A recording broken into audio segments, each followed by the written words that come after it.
జై శ్రీరామ్. అందరికీ నమస్కారం. వెల్కమ్ టు న్యూస్ అఖండ. నేను మీ కస్తూరి శ్రీధర్. మిత్రులారా, మీకందరికీ కూడా ఒక అద్భుతమైన ఒక ఆసక్తికరమైనటువంటి న్యూస్ అయితే తీసుకొచ్చా. న్యూస్ మాత్రం సూపర్గా ఉంటుంది. ఓకేనా? మనము డెన్మార్క్ గురించి మాట్లాడుకోబోతున్నాం అనమాట.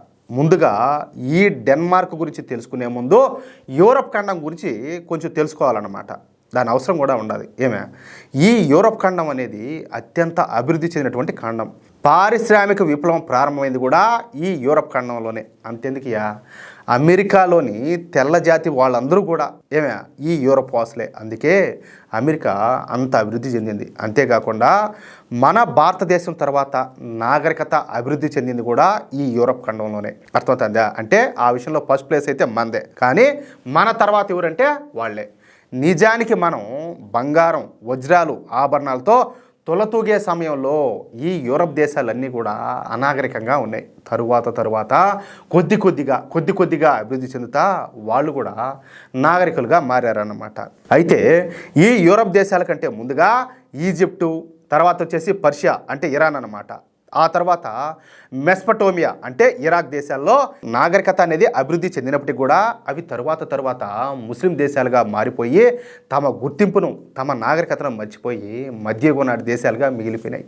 అది ఒకప్పుడు గొప్ప దేశాలే, కానీ రాను ఇంక మీకు తెలిసిందే అవి ఎట్లా తయారైనాయి, ఇప్పుడు అక్కడ పరిస్థితులు ఎట్లున్నాయి అనేది. అయితే ఈ యూరప్ దేశాలు మాత్రం అలా ఇస్లామిక్ రాజ్యాలుగా మారకుండా అభివృద్ధి పైన దృష్టి పెట్టి వేగంగా అభివృద్ధి చెందినాయి.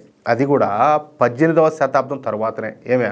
ఇక ఈ యూరప్ దేశాలన్నీ కూడా అరబ్ దేశాలకు దగ్గరగా ఉంటాయన్నమాట. అయితే అప్పటి వరకు నిరుపేద దేశాలుగా ఉన్నటువంటి ఈ అరబ్ దేశాలలో 1950 దశకం నుంచే ఈ ముడి చమురు, గ్యాస్ నిక్షేపాలన్నీ కూడా బయటపడడం ప్రారంభమైనాయి. ఇక ఆ ముడి చమురును, గ్యాస్ను ఈ యూరోపియన్ దేశాలకు అమ్ముతా ఈ అరబ్ దేశాలు అత్యంత ధనిక దేశాలుగా మారిపోయినాయి. అక్కడ కలిసి వచ్చింది వాళ్ళకు.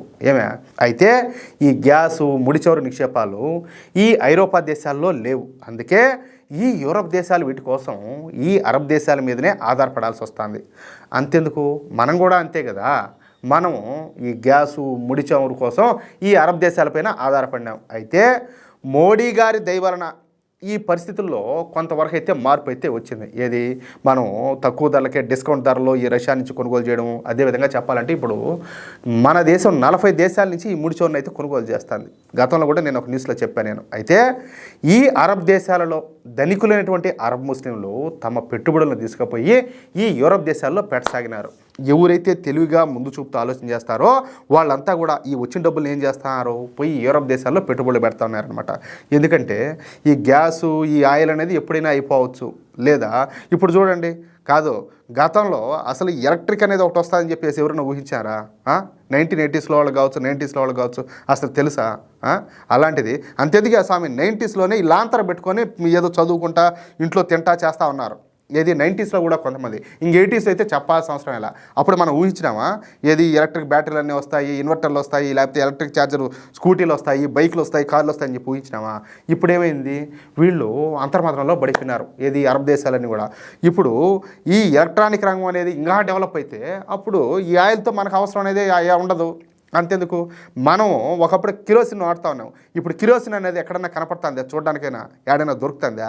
లేదు కదా. అట్లా అన్నమాట. అయితే యూరప్ దేశాలలోని అన్ని రంగాల్లో ఈ అరబ్ ధనికుల పెట్టుబడులు అయితే ఉన్నాయి. చివరికి అంతర్జాతీయ మీడియాను కూడా ఈ అరబ్ ముస్లింలు కొని పారేస్తున్నారు. ఎందుకంటే డబ్బులు ఉన్నది కదా, అది విషయం. అందుకే ఈ అంతర్జాతీయ మీడియా సైతం ముస్లింల విషయంలో ప్రతిసారి కూడా భారత్ను నిందిస్తూ వస్తూ ఉంటుంది అనమాట. అందుకే ఈ యూరప్ దేశాలు కూడా జిహాదీలపైన, తీవ్రవాద దేశాలపైన ఎటువంటి కఠిన నిర్ణయాలు కూడా తీసుకోవడంలా. ఎందుకంటే అవసరం. పైగా తమ దేశాలలోకి వచ్చేటటువంటి ముస్లిం అక్రమ వలసదారులను అడ్డుకునేందుకు పెద్దగా ఎటువంటి చర్యలు కూడా చేపట్టడంలే. అయితే ఇప్పుడిప్పుడే ఈ యూరప్ దేశాల్లో మార్పు అయితే వస్తుంది. ముఖ్యంగా ఇటలీ, నార్వే, డెన్మార్క్ వంటి దేశాలలో ఈ మార్పులు అయితే కనపడుతున్నాయి. ఇకపోతే ఇప్పుడు డెన్మార్క్ గురించి మాట్లాడుకుందాం. మొన్నటి వరకు ఈ డెన్మార్క్ దేశం ఈ ముస్లిం అక్రమ వలసదారులను తమ దేశంలోకి రావడాన్ని ప్రోత్సహించింది. చూడండి, అంటే కురివితో తలగొక్కునిందనమాట. వాళ్లకు ఉచితంగా రేషన్ ఇచ్చి ఇంటి అల్లులను మేపినట్టు మేపడం మొదలుపెట్టింది. ఏది, వాళ్ళు ఎట్టటోళ్ళో తెలియక ఇంక అక్కడికి పోయిన తర్వాత కడుపులో కూడా ఒకరో పడంగానే వాళ్ళ విశ్వరూపం చూపడం మొదలు పెడతారు. ముస్లిం ఆచార వ్యవహారాలకు ఈ డెన్మార్క్ పెద్దపీట వేసింది. దీంతో డెన్మార్క్లో ఉన్నటువంటి ముస్లింలు తమకు అక్కడ షరియా చట్టం అమలు చేయాలని చెప్పేసి కోరడం మొదలుపెట్టారు. ఇక్కడ ఒక మాట చెప్తా, ఈ షరియా చట్టం అమలు చేయాలని చెప్పేసి చాలామంది కోరతారు, కానీ వాళ్ళు చేసేటటువంటి తప్పులకు ఈ షరియా చట్టం ప్రకారమే శిక్షలు విధిద్దామా అంటే దానికి మాత్రం ఒప్పుకోరు. కానీ షరియా చట్టం మాత్రం కావాలంటారు. అట్టుంటుందన్నమాట. పైగా 1వ తరగతి చదివేటటువంటి చిన్నపిల్లల దగ్గర నుంచి యూనివర్సిటీలో PhD చేసే అందరూ ముస్లిం అమ్మాయిలకు బుర్కాలు వేయడం మొదలుపెట్టారు. అదేమయ్యా అంటే సరే ఇది మా సాంప్రదాయం అంటారు. సరే దానికి కూడా ఓకే అనుకుందాం, దాన్ని కూడా మనకు కాదనకూడదు. కానీ మనం బయట దేశాలకు పోయినప్పుడు వాళ్ళ చట్టాలు తగినట్టు మనం ఉండాలి కదా. కానీ మేము ఇలా ఉంటామంటే అది వాళ్ళు ఒప్పుకోవాలా, ఏమంటారా? స్కూల్స్లో అదేవిధంగా యూనివర్సిటీలో ఈ ముస్లిం అమ్మాయిలకు ప్రత్యేకంగా లైన్లు ఉండాలని చెప్పేసి డిమాండ్ చేసి సాగినారు. అయితే ఇక్కడ నేను ఒక మాట చెప్పదలుచుకున్నా, మనకు ప్రత్యేకంగా చట్టాలు కావాలా, ప్రత్యేకంగా లైన్లు కావాలా, మమ్మల్ని ప్రత్యేకంగా చూడాలనుకున్నప్పుడు ఇప్పుడు యూరప్ దేశాలు ఎట్టుంటాయి, వాళ్ళ డ్రెస్సింగ్ సెన్స్ కావచ్చు, వాళ్ళ కల్చరు ఆ ఫాస్ట్ తట్టుకోలేరు. మరి అలాంటప్పుడు మనం ఆడికి పోకుండానే ఉండాలా. ఏది మన పిల్లలు చెడిపోతారు అనుకున్నప్పుడు ఆడికి మనం పోనేయకూడదు. మనం ఎందుకు పంపించడం అక్కడికి, మనం ఎందుకు పోవడం అక్కడికి? ఆడికి పోయినా సరే మళ్ళీ అక్కడికి మనం ప్రత్యేకంగా మనకు అన్ని చట్టాలు కావాలనుకోవడము, మనకు ప్రత్యేకమైనటువంటి డ్రెస్ కోడ్లు కావాలనుకోవడం, ఇవన్నీ కూడా ఈ విధంగా జరిగిందనమాట. దీంతో డెన్మార్క్ ప్రధాని అయినటువంటి మెట్టే ఫెడరిక్స్కు పరిస్థితి యొక్క తీవ్రత అంతా కూడా అర్థమైపోయింది. ఓరి నాయనా చూడబోతేనేమో వీళ్ళు మన నెత్తినెక్కి తొక్కేట్టుగా ఉన్నారని చెప్పేసి ఆమెకు భవిష్యత్తు అయితే బోధపడిందనమాట.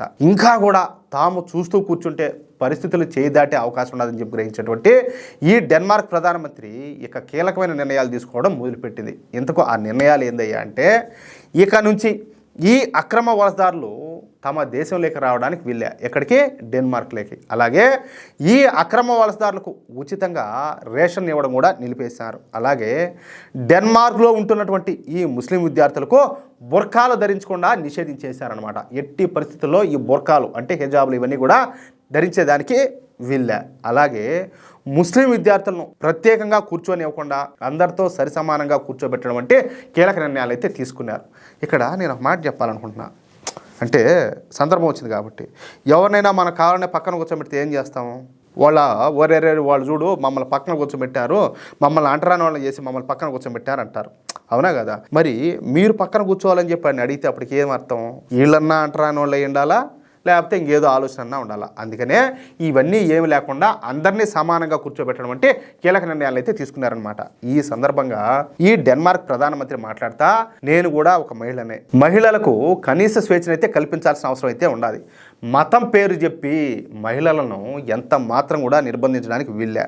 మా డెన్మార్క్ దేశంలోని నిబంధనలు ఎవరికైనా ఒకవేళ నచ్చకపోతే నిరభ్యంతరంగా మా దేశాన్ని వదిలిపెట్టి వెళ్ళిపోయినట్టు డైనమిక్గా ఆవిడ సంచలన వ్యాఖ్యలు అయితే చేసిందనమాట. అది విషయం. అయితే నేను ఇక్కడ ఒక మాట కోరుకుంటున్నాయా, ఇలాంటి సంస్కరణలు కూడా మన దేశంలో కూడా అమల్లోకి వస్తే ఇంకా చాలా బాగుంటుంది. ఎందుకంటే మన దేశానికి కూడా ఈ అక్రమ చొరబాటుదారుల తీవ్రత అయితే విపరీతంగా ఉన్నది.